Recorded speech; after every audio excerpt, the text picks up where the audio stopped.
Welcome. Today we will cover two important processes that can affect people who receive Supplemental Security Income, or SSI benefits, medical continuing disability reviews, or CDRs, and age 18 redeterminations. These reviews help determine if someone still qualifies for disability benefits under Social Security rules. If you get SSI or help someone who does, this session will help you understand what these reviews are, why they happen, and what to expect. Important note for everyone, before we start, this presentation doesn't determine if someone may be eligible for Social Security disability benefits or other government services. The information presented today is general and may not include the most recent changes related to today's topic, including annual income limits. Rules and programs can also change with new laws or updates, which may not be reflected in today's presentation. We recommend that you consult directly with Social Security, a work incentive planner, or other professionals to get accurate information that best fits your personal situation. Let's get started. We are going to start by learning what a Medical Continuing Disability Review, or CDR, really is.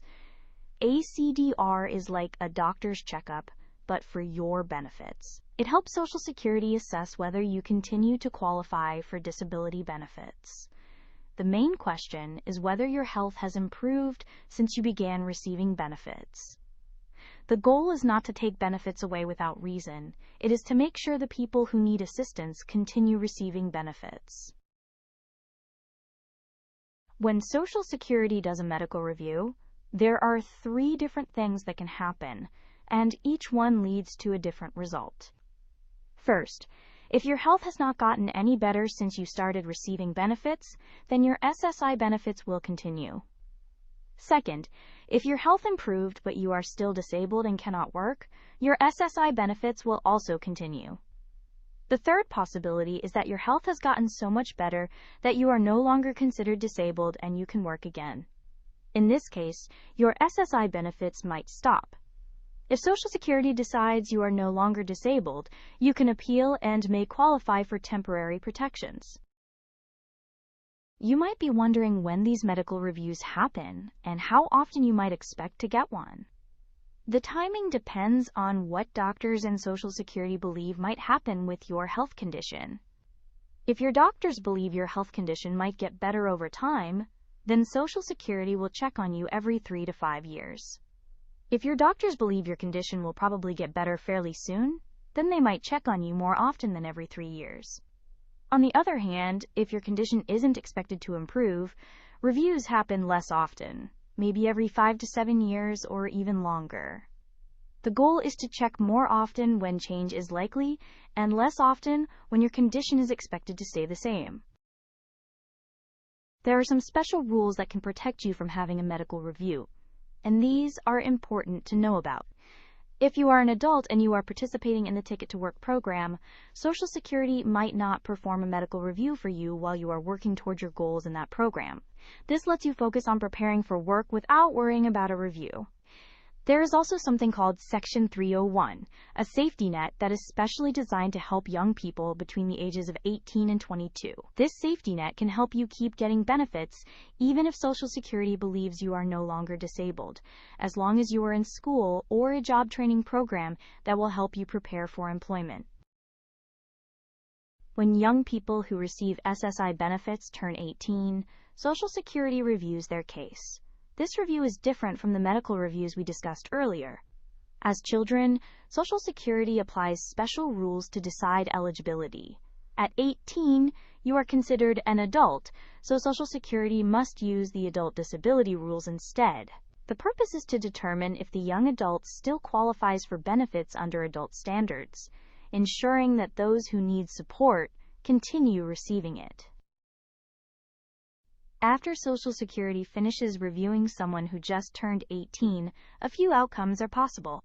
If the young adult meets all the adult disability rules, then SSI benefits continue.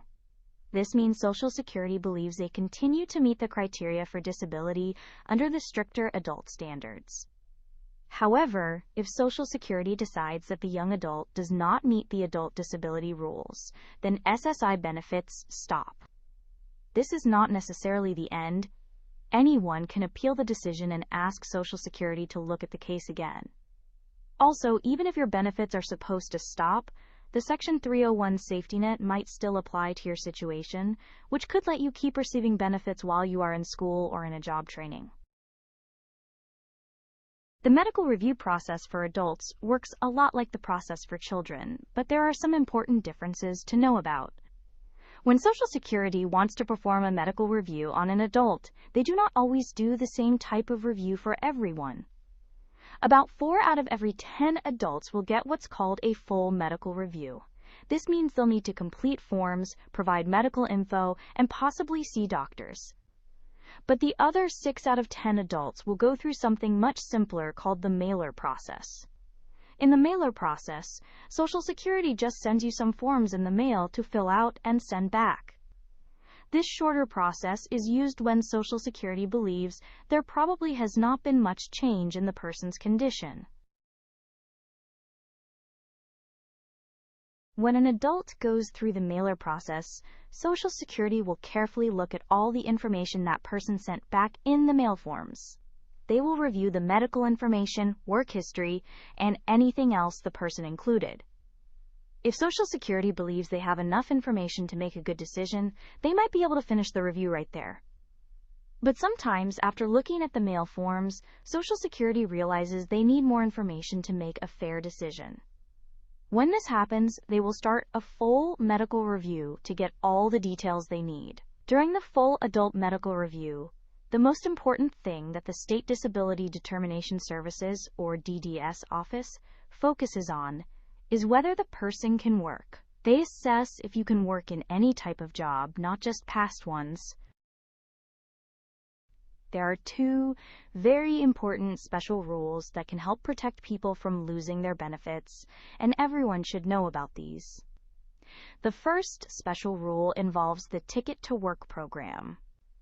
If you are using your ticket to work and making progress toward your work goals on time, then Social Security will put any medical reviews on hold. This means you can focus on getting ready to work without worrying about a medical review happening at the same time. The second special rule is the Section 301 safety net, which can let you continue receiving SSI payments even if Social Security believes you are no longer disabled. Both of these rules are designed to help people during the time when they're working hard to become more independent, whether through work or education. The Ticket to Work program is designed to support people with benefits in reaching their work goals. When you participate in this program, you can get services and support from either an employment network or EN, which is an organization that specializes in helping people with disabilities find work, or from your state vocational rehabilitation or VR agency. These organizations can assist with things like job training, education, finding job opportunities, and learning work skills. The best part is that if you make timely progress toward your goals, Social Security will not review your case. This protection lets you focus all your energy on getting ready to work instead of worrying about your benefits being reviewed. The Section 301 safety net is a special rule that can be especially helpful for young people who are working hard in school or participating in a job training program. This safety net allows you to keep receiving SSI benefits even if Social Security decides you are no longer disabled, but only if you meet 2 important rules. First, you must have started your education or job training program before Social Security made their decision about your benefits. Second, the program you are in must be the kind that will likely help you get a job in the future.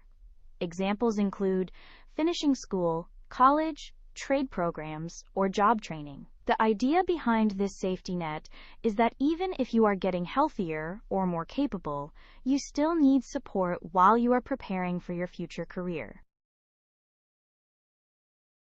We have covered a lot of important information today about medical reviews and what happens when you turn 18 while receiving SSI benefits. We hope this helps you understand these Social Security rules better and know what to expect if you face one of these reviews. Before we move on to the next session, let's summarize the most important things we covered today.